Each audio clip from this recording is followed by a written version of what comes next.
The Messenger of Allah, peace be upon him, said,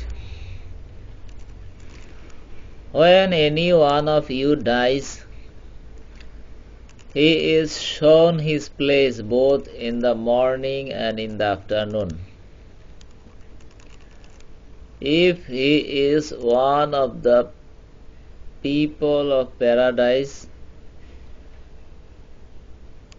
he is shown his place in it, and if he is from the people of hellfire, he is shown his place therein.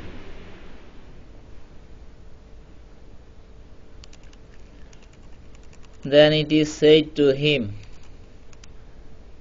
this is your place till Allah resurrect you on the day of resurrection.